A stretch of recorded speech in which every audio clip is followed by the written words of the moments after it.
Chicago Next is World Business Chicago's Innovation and Technology Leadership Commission. It really is the sort of economic development organization in the city. Given the changes in the tech landscape in the last couple of years, and Mayor Manuel becoming the new chair of WBC, we thought it was appropriate to have a concerted mission and membership outside the board in the areas of clean tech, life sciences, and digital to go after the jobs of the 21st century. So, for instance, the Illinois Medical District, you've got lots of sort of traditional health companies, but there's some really interesting digital health or health IT going on, and it's kind of like a mutually reinforcing ecosystem where you've got the mentorship and the potential customers in the legacy industry, and you've got the innovation coming out sort of around the periphery.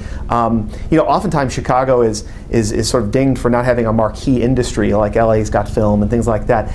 I actually see our diversity as a real asset, because it allows digital companies, technology companies, to come in and pitch their software to a wide variety of different types of customers. Much of the investment in our startup community is from venture capitalists who are not from here, and part of the Chicago Next mission is both to shine that spotlight more brightly, to bring more investment here, but also to get those VCs to open offices here. If you take a look at our startups, they're probably fewer customer-facing or end user-facing than in other areas of the country.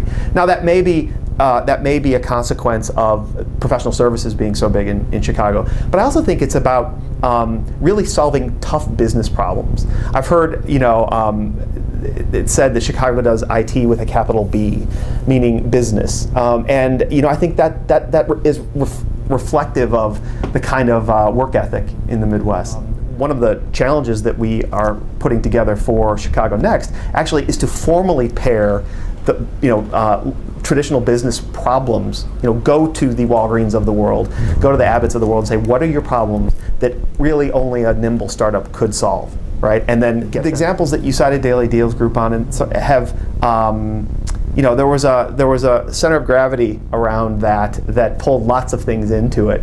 But if you talk to the people who are actually in this space, they're not talking about Groupon exclusively. They're talking about what's taking place at Impact Engine or Sandbox or TechNexus. I mean, there really is an amazing amount going on here. And one of the primary functions of Chicago Next is communication. I mean, I really believe that if more people knew about how hot these sectors were, more investment would flow in. We'd retain talent that in the past has gone to the coasts or elsewhere. I think the community has definitely moved on from the one or two sort of big hits, because that's the only way to mature the ecosystem.